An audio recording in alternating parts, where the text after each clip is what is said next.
Hello and welcome to the September episode of the PFFUI podcast. On this month's episode, International Association of Firefighters General Secretary Treasurer Frank Líma joins the show to talk about his role at the IAFF. Enjoy the show.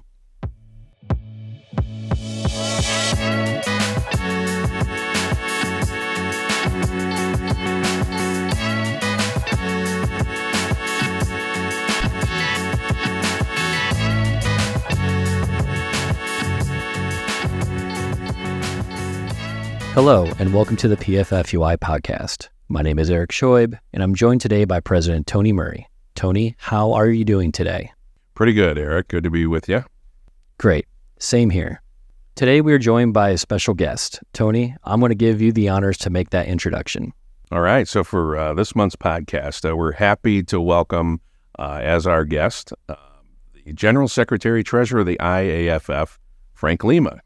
Hello, Frank. Hi, Tony. How are you doing, Mr. President and Erik? It's great to be on with you guys.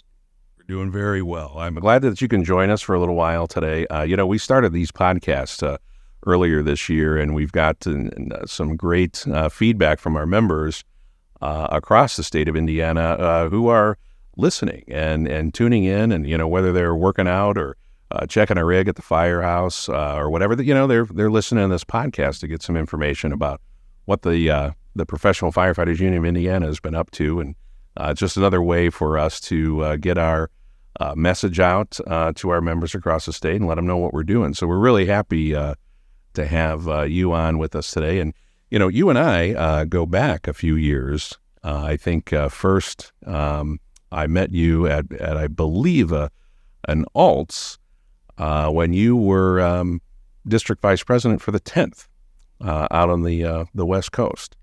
And I believe that's correct. Yeah. Yeah. And, it's been a pleasure, seeing you ever since and talking about the things that we talk about, labor, our members, how to advance the fire service in the U.S. and Canada, and, the work that we do. So it's been a pleasure to get to know you.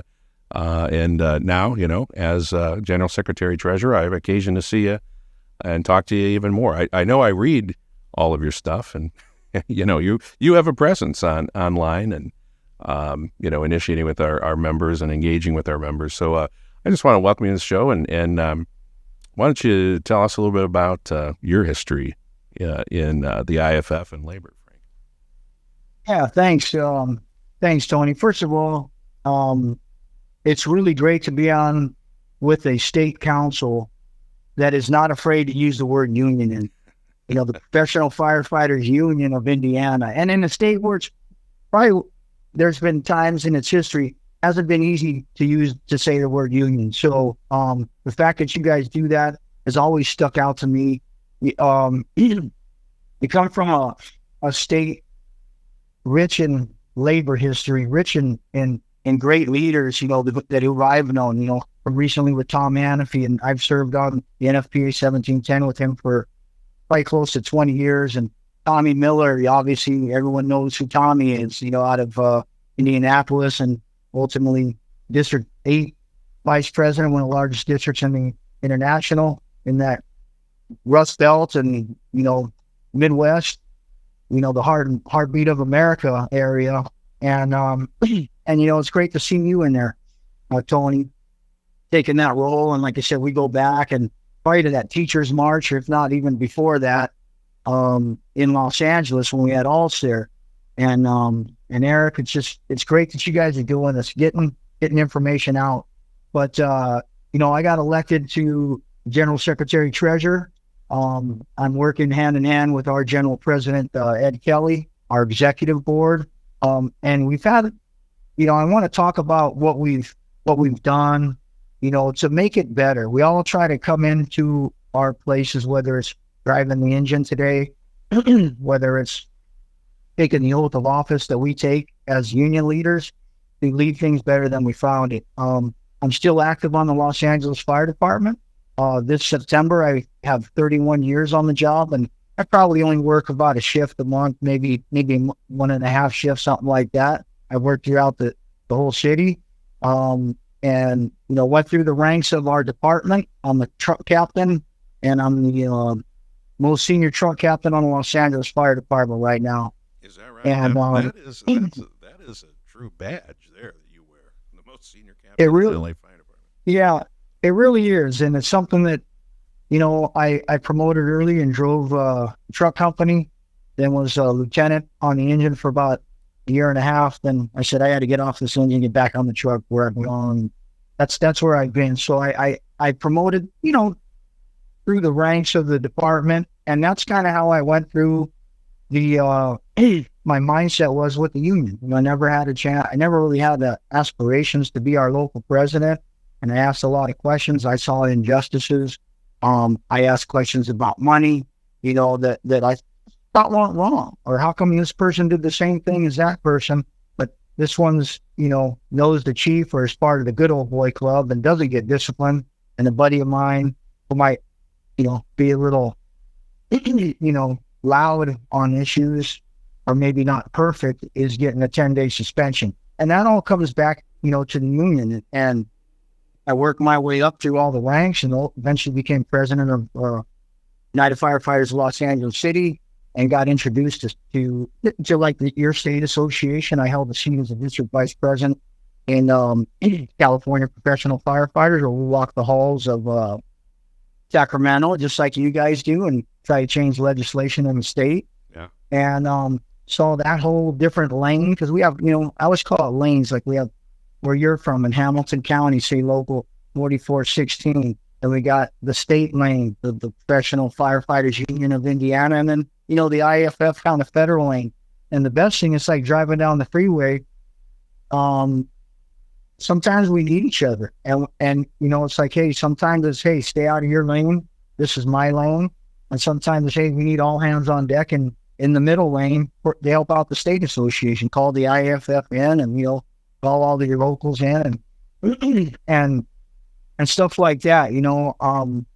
My wife's still married. Wife of 27 years. She's an advanced practice registered nurse. My oldest son's still in the military, and he's in the Los Angeles Police Department Academy right now. Which wait a second. What happened? What happened?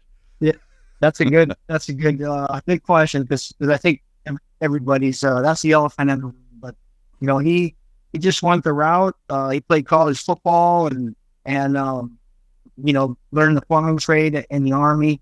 And then probably just with the military, we need good cops out there. So absolutely. I've just just got to just ribbing you a little bit, but talk about a family of service.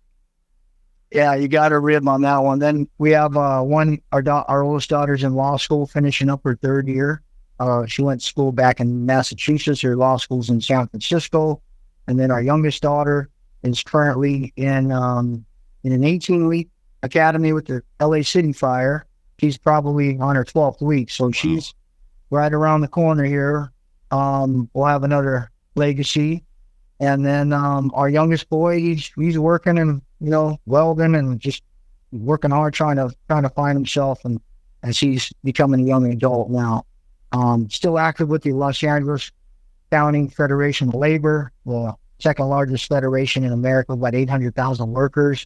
And just try to, all that ties in to what we do here at the IAFF, whether it's helping out locals, state associations, and I get to bring that experience that helps us advance here, but also hopefully brings and makes our other union members out there, their lives better. Yeah. So you've really been involved in union activism from an early part of your career, almost from the beginning. Is that right? That's correct. I was always one that supported the union. When it was, say, we need this candidate in office, let's go knock on doors, I made sure I showed up, and was always supportive. I was a union carpenter. I worked for United Brotherhood of Carpenters, Local 1506, and matter of fact, General President Doug McLennan, he was my local president in the Carpenters about 32 years ago. So it's nice seeing him out there. on the front lines as a general president. But, the office of the GST, there's a lot of leadership involved. It's not an easy place. We don't just collect dues. We bring ideas for accountability. We enforce financial policies, govern the spending here. And, it's like anything that the general president needs me to do in addition to my own, what we would call like finance duties.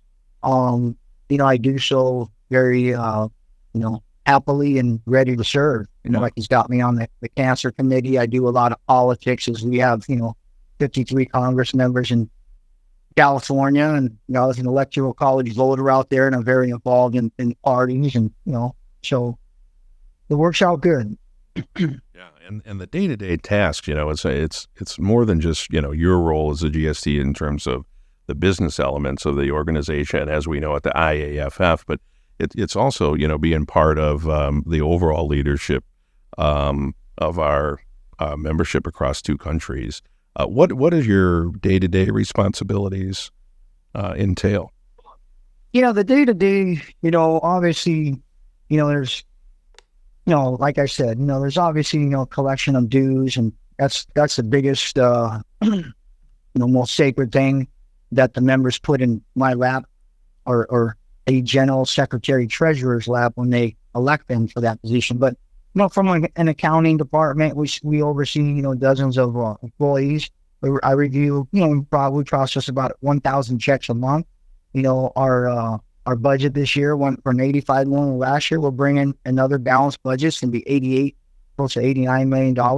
We have a finance department. We have 30 bank accounts. And I make sure that this executive board for the first time gets to see the statements for all 30 bank accounts if they want them. Our accounts receivable, we have about 30,000 monthly transactions. Our membership continues to grow and organize. We've crested over $341,000 and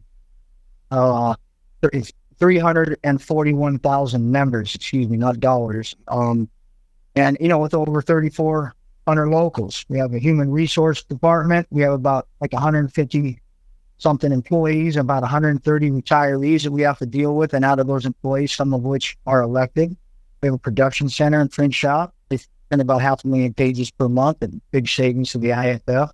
I have pension oversight. I look at oversee 2 defined benefit pensions and 2 defined contribution operations of 401 and 457K, which was closed by the federal government due to poor administration years ago. And obviously healthcare oversight. So, like I said, all that in addition to, I'm probably like a pinch hitter, I'm able to help out in a lot of politics, and whatever's needed.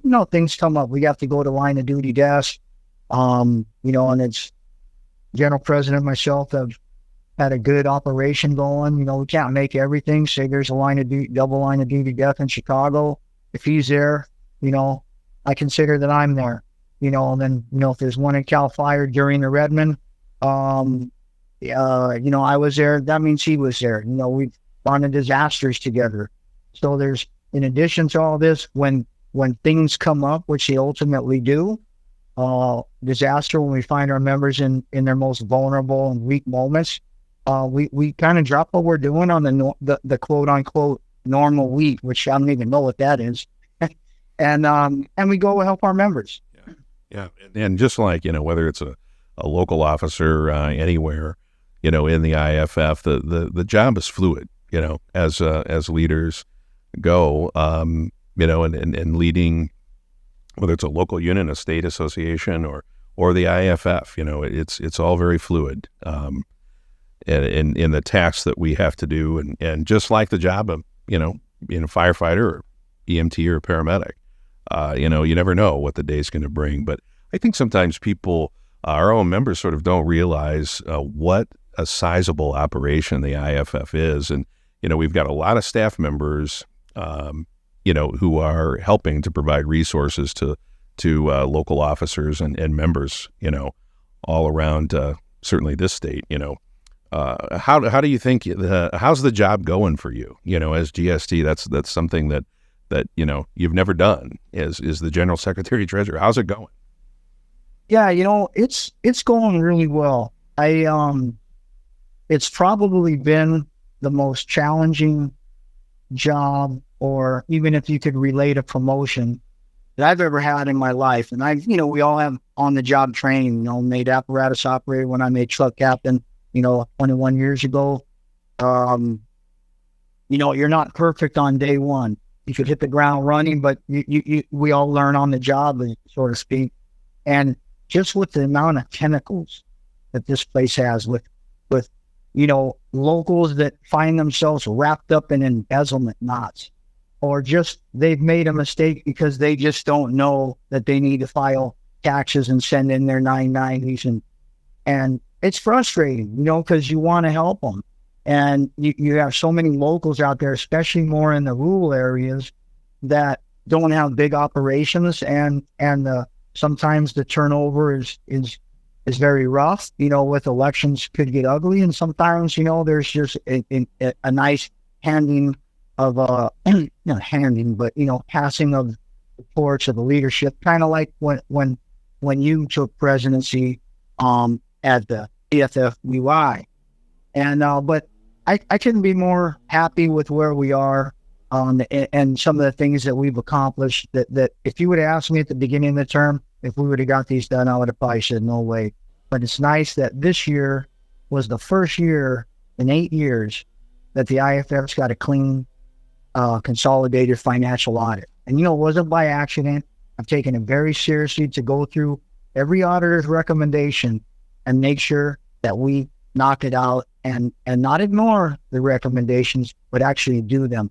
We've delivered balanced budgets, and every single year we've finished with a positive variance, where we roll that money. We make decisions to put it into our reserve account, and we'll talk about that, raise it up. And, pension loan from 2018, where we've paid that off, and making right conservative choices with our money. We're making sure your per capita is properly spent. We've, instituted and brought forward to the board, with the help of many, including the GP's office, our staff, board, a procurement policy, which is long overdue, which talks about requests for proposals and not just, like getting the best bang for our buck out there. I've really enforced and taken on, whether they're elected members or not, staff, and tightened up our credit card spending and controls and reconcile, period.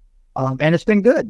It's worked. Like I said, it's not easy, being the umpire at the baseball game sometimes, and, sometimes maybe saying no, hey, we're not going to pay this invoice until X, Y, and Z are done. I personally review those 950 to 1,000 checks a month. Our reserves are up, our assets are up, our liabilities continue to go down. For example, bonding. Every local is bonded up to $5,000 from the international. Every local should have up to 10% of their total assets in bonding. But when we look at the bonding, and when locals say 5 locals amalgamate or merge into one, let's say, we were paying bonding insurance for locals that didn't even exist anymore. So we've just been trying to slowly flip over rocks and just see, okay, there's a little waste here. Let's cut this and cut the fat off here, cut this off. And it's been good. Like I said earlier, I'm responsible for the 2 defined benefit pension plans and 2 defined contribution plans. And we closed the voluntary correction program with the IRS with 0 fines to the IAFF. And probably last but not least, this is, a lot on our plate, but since 1975, the IAFF's had pension plan, and there's never been meaningful pension reform. And I brought 4 pension reform items to our trustees and ultimately the plan administrators, our executive board. And with their support, we did real pension reform, which actuaries say will save the IAFF $60 million real dollars over the next 25 to 30 years. And it didn't cut the kneecaps off of our future hires. They're still in a non-contributory state. And we have to recruit the best people here because, when you're negotiating, which we are right now with our local 2, our Office Professional Employee International Union, it's not easy. It's not easy to say, hey, but you try to dignify labor, dignify everybody's respect for their work, but also remind people that we are a nonprofit, so we're not the private sector, where the airlines pilots, could walk out or get a 40% raise. We only have so much dues coming in. We only have so much grant revenue coming in, some royalties and contributions from things like conventions and stuff like that. But, been working all summer on this budget with the general president and his staff. Like I said, we're going to bring another balanced budget for fiscal year 24. Our fiscal year at the IAFF starts on October 1st, and we look forward to, getting that done as well. Yeah. Well, that certainly is a lot. Accomplishments, and, since you've been in that, it's a relatively short period of time. And I'll tell you, whether it was my role as a local president for a long time or my role as the state association president, having a secretary treasurer that it pays attention to the details is invaluable. I've had to, and they got to be able to say no, which has been my experience. I've had some treasurers say no, a lot of things, but it's like keeping that house in order, whether it's your own home or our union on whatever scale. That's a lot of moving parts. So certainly appreciate that dedication and work and attention to detail for sure. So I just want to let you know it is appreciated and it's so important. As we talk about the future, the IAFF has over 341,000 members, and we're a growing organization internationally. I know how passionate you are about organizing. Could you please talk about the importance of organizing and joining the IAFF? Yes, that's a great question, Eric. And, as we see, history repeats itself. The attacks on labor have been around. They're around. They're going to be around. They're not going anywhere, whether it's through legislation, whether it's in Los Angeles right now, where Unite HERE, that's the hotel workers and restaurant employees, are have the biggest hotel worker strike in American history right now. And, they have older, mostly Latina members out there walking the lines, and they are, hiring strike busters to push them down to the ground and just, really be jerks, and, from the Janus versus Ashley decision recently, where, the intent there was to kneecap public sector unions, and it really didn't happen. In a time when many other international unions are declining in their membership, the IAFF continues to be resurging daily. And I see the emails, and I email you back, Tony, whether it's, with Brother Sanders, who's a great 8th District Vice President for you guys, and you're out there organizing, and your executive board, the PFF-UI, in all their districts, not only the IAFF's growing, but you're growing in Indiana. That is and true. And there's a movement out there. You're seeing Starbucks and people wanting to organize and fighting billionaire companies like an Amazon, just to have, it's almost like to have lines on the baseball field. That's all they want. Some of these workers, when you work and you get exploited, and I do a lot of work with the farm workers, and you probably talk about the most exploited workers out there are the farm workers. And when you're threatened to be deported, when you say, hey, I've worked over 40 hours this week, isn't it a time and a half? And they go, you want me to call ICE?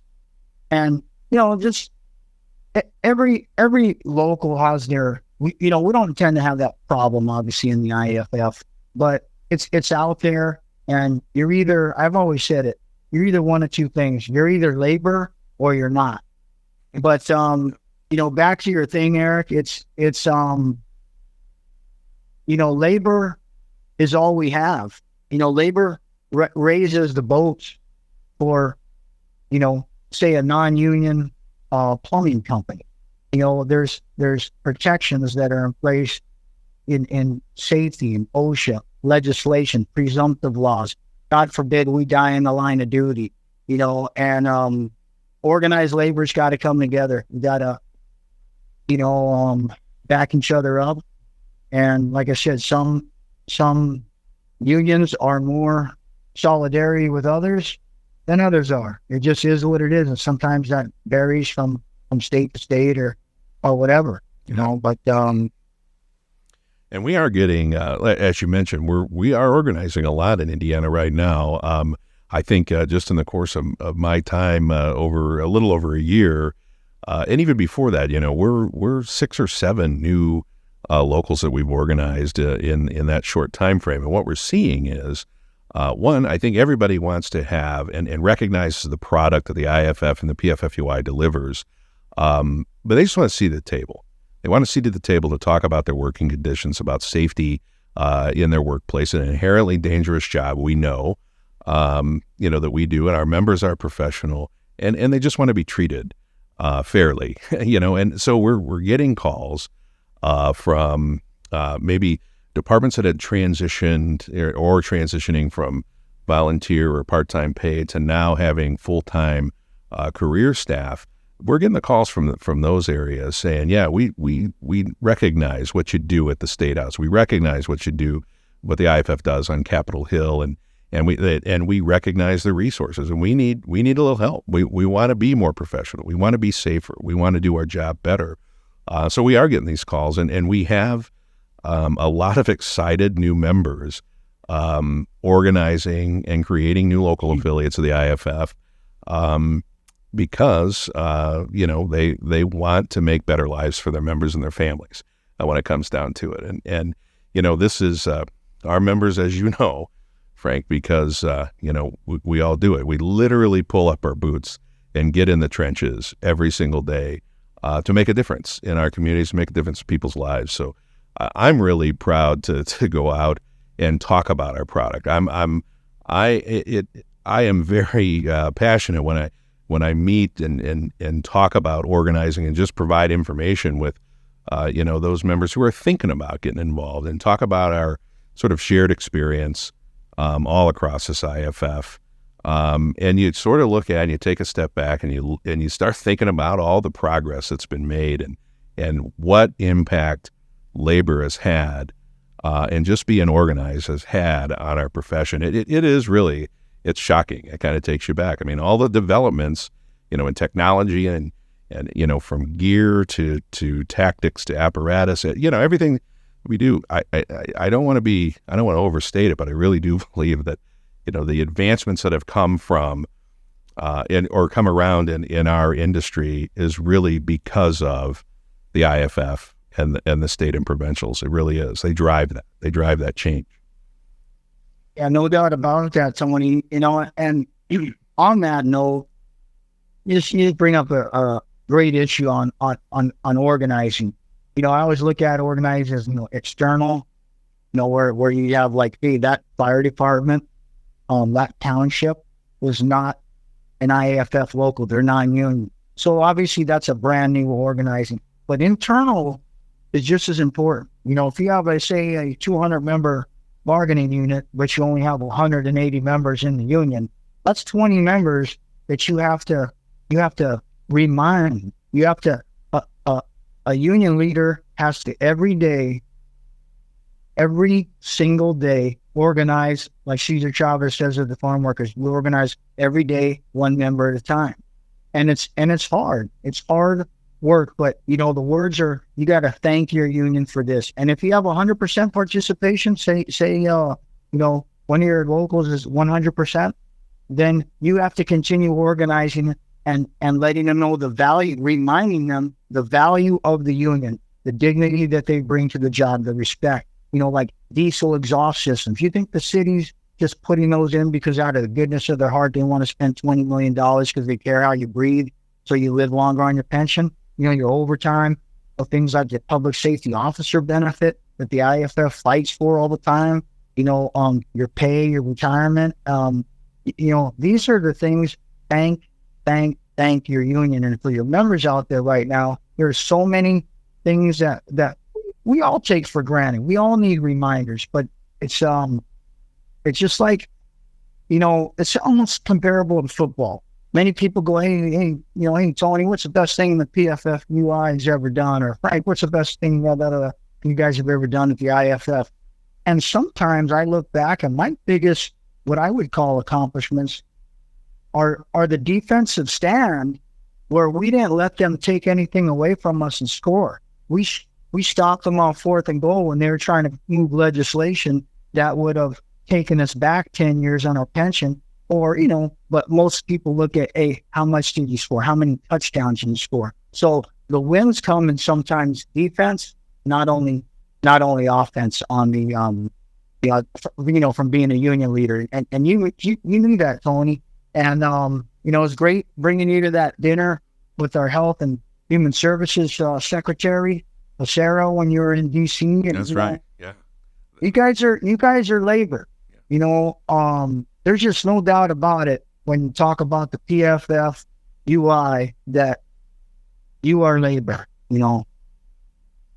That's right. And those are, it's whether they're conversations like that with, the secretary, as you mentioned, talking about, what we're doing in Indiana, from an EMS standpoint, and, how impactful our ability to get reimbursement for EMS calls and, transports and that sort of stuff. And he was really, that was a great opportunity just to tell, a little story about what's going on. And I know that he certainly appreciated that. It seemed that he did.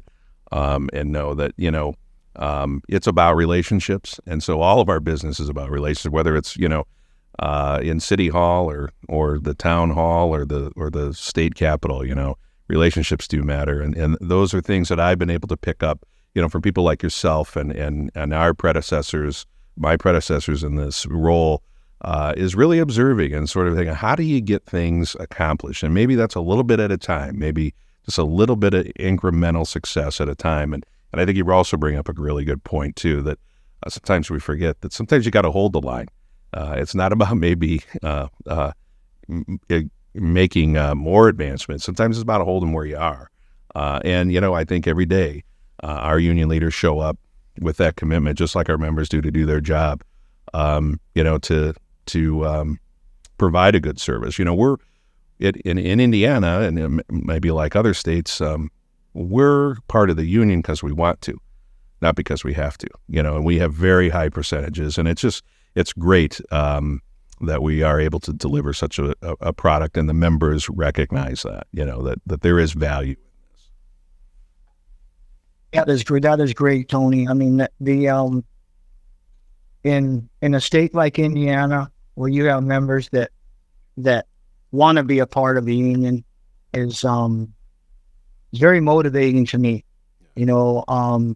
Last I know one thing that's kind of been a rock in my shoe, I can talk about it, is since you got the GST on the line and the finances, is local financial audit. Is that all right if I could? Yeah, I was wondering if you were going to bring that just up. for Yeah. No, please do.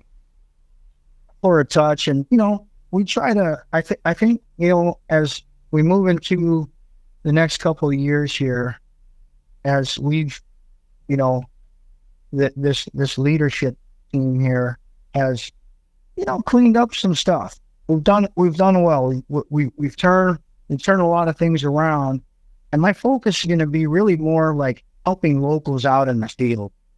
Like things are getting tidied up at the office. Now it's like, let me turn around and, an embezzlement is always, they happen. They happen in little league baseballs and parent teacher associations. And they unfortunately happen. And most are due to the lack of check and balances. So the helping of the locals, the paying your per capita, on auto payment, things like that all help. But the local financial audits are essentially something that is required in the IAFF Constitution and bylaws, saying that every local shall, within 180 days of the close of their fiscal year, their local's fiscal year, shall send in this audit report. And when I took office, we were about 3% compliant.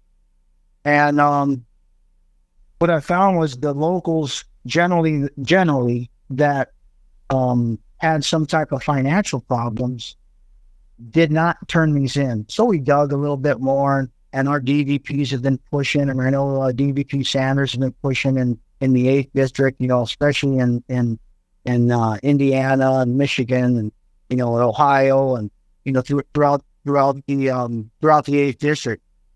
But I'm happy to say we're at about a 25% of locals are turning them in now. And it's significant progress. Not perfection, but progress. Yeah. And, that's a big improvement, we want there's still a way to go. Right.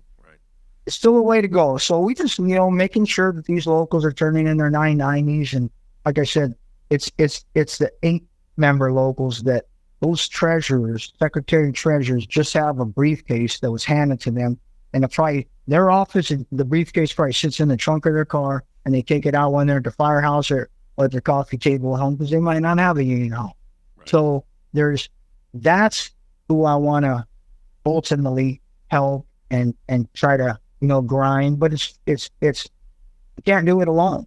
It's help through state associations, through bigger locals, looking out for the smaller locals, that we're all in this together. If a brother or sister needs help, let's help them. So that's it.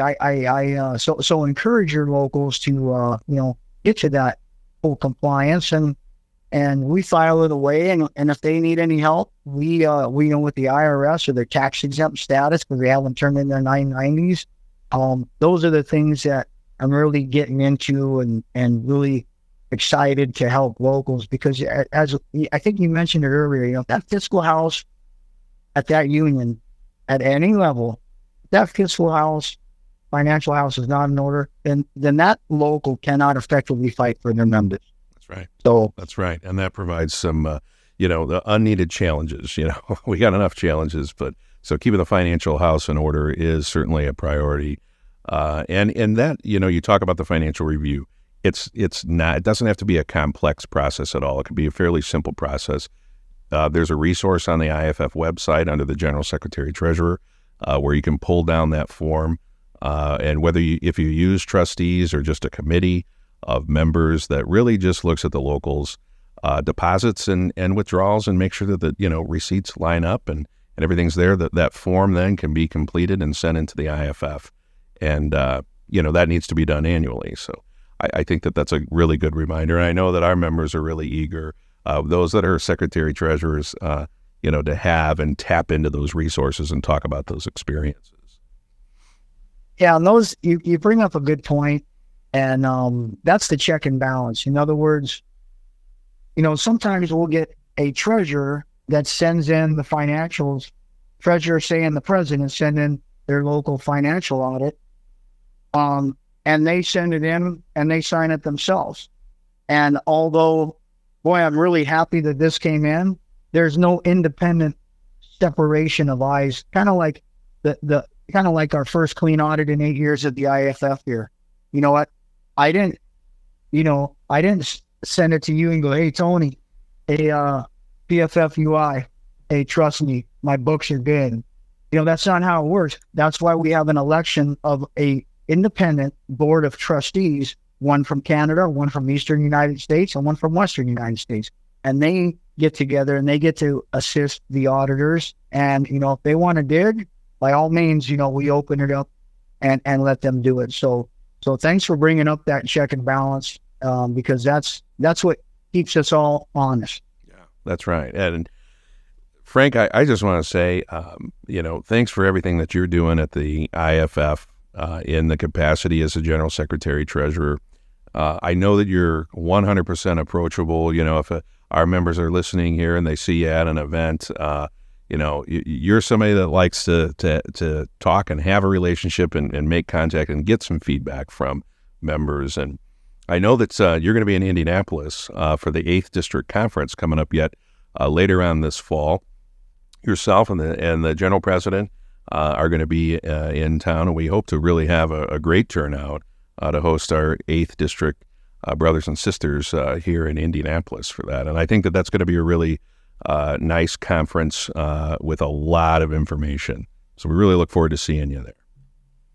Yeah, well, I look forward to being there, seeing you and your membership, And anything that you need from the IAFF, you certainly know you can reach out anytime, and we have your back. I know you do. Thank you. And I hope that before we go, that you give the standard bearer phrase of Frank Líma. But anyway, I'm going to turn it over to Erik to wind this down. GST Líma, we wanted to thank you for your time today. We know how busy you are and how tight your schedule is, but we wanted to thank you for taking time out of your day to speak with us and our members. And we will see you here soon in Indiana. Well, thank you, Erik, for your time and all that you do for the union and your willingness to get involved. Not easy. So to all of you out there, be uniters, be fighters, and I know you guys are great organizers. Take care and have a good one. That's awesome, Frank. Thank you very much. Thank you. Bye-bye. Thank you for listening to the PFFUI podcast. Follow us on social media by searching the Professional Firefighters Union of Indiana. For more information about news and upcoming events, visit www.pffui.com. Until next time, this is PFFUI Communications Director Erik Scheub. Stay safe.